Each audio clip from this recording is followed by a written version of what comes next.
Hello, my name is Professor Nora Chamberlain, and I'm the president of the Mathematical Association, and welcome to the 24th edition of What is the Point of Mathematics? Now, today we have a special guest named Natalya, and without further ado, let her introduce herself.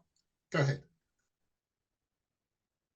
Okay, good day, everybody. Hello, I'm Natalya Silcott. I am Trinidadian. I've been living in the UK for 20 years and I teach maths. I've been teaching maths for 24 years. I currently work at Harrow School where I teach maths to 13 to 18-year-old boys. It's full boarding, so it's full on. And I'm also the awards registrar.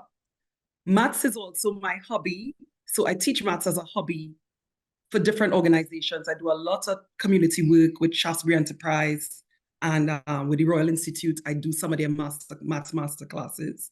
I also have 3 children and a husband who live with me. And also, I'll just add a little point to the end there. She was also one of the first speakers at the first conference, Black Heroes of Mathematics. So it's really good to collaborate with you again. Okay, yes. So asking you this question. In your opinion, what is the point of mathematics? Mathematics teaches you to be a critical thinker. It teaches you to problem solve, and it gives you a lot of resilience. I've found that after my years of doing a lot of maths, where you keep working at a problem until you get it, and it's so refreshing and reassuring when you do get the answer. But after having to do problems over and over and over, I am able to use my skills in other parts of my job to help solve problems. So sometimes people come to me with a problem and I see the solutions quickly. And I wonder, okay, why can't we just do this to help solve the problem? So I think mathematics helps you become a world citizen and a problem solver. That's the point of mathematics to me. So mathematics helps you to become a world citizen and a problem solver. Okay, so yes. In what areas would you say it's helped you, mathematics has helped you in those areas, can you just give me just one example? So I think we have an issue with the way maths is taught to young children. When you talk to adults, a lot of them were traumatized by the maths that they learned in school, or they had that one bad maths teacher that they can't get over.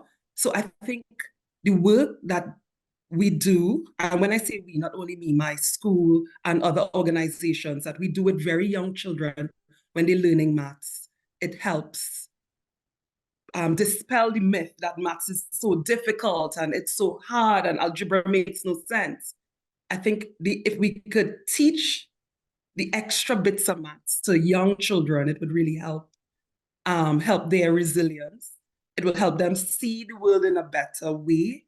And I've seen through my years where students who sometimes I can't even remember some of these students who come up to me and say, "Oh, you are the fractal lady," because they remembered something I taught them about maths. And it helped take away the fear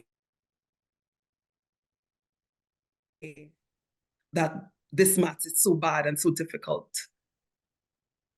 Okay. Yeah. Right. Thank you very much indeed for that. We're going to move on to the next question. Is last year, the UK's Prime Minister stated the idea of actually making mathematics compulsory to 18-year-olds. Do you think this is a good or a bad idea? And can you tell me why? Okay, so this is one of the few things I agree with Rishi Sunak on, that maths should be compulsory for all, up to 18 at least.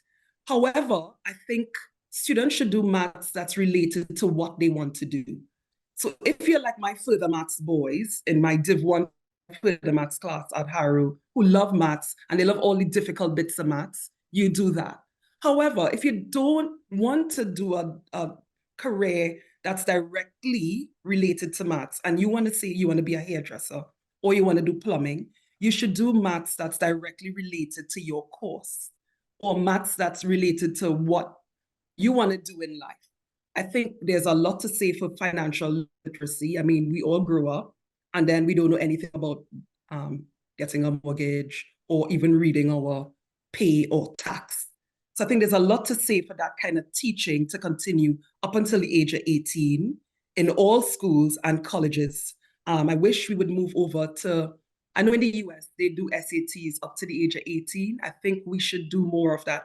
I also know that there is core maths that some colleges write, but we need to make it actually applicable to the people writing the exam, or even not even an exam, or keeping the portfolio of, okay, here are all the maths things I did that's related to my sports degree or my sports BTech.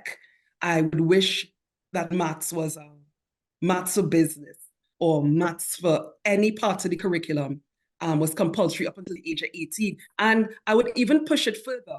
I think adults should do maths as well. I think we have lots of adults who hated maths so much in school, but when they went through their career, they realized that they actually need some of these skills to function in the workplace.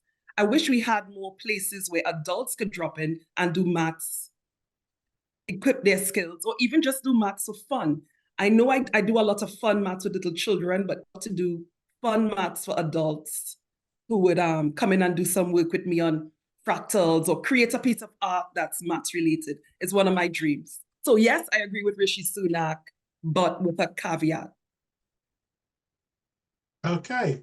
So you agree with the Prime Minister, and actually you think, paraphrasing, 18, it actually should go further. You should actually include adults as well. You know, up to 81, yes. Up to 80, up to 81. Very good. Up to 81. Very, very good. Well, thank you, Natalya, for this meeting. My name is Professor Dara Chamberlain. I'm the president of the Mathematical Association, and this is the 24th edition of What is the Point of Mathematics? Thank you very much, everybody, and goodbye. Thank you, Natalya. Thank you. Thank you very much.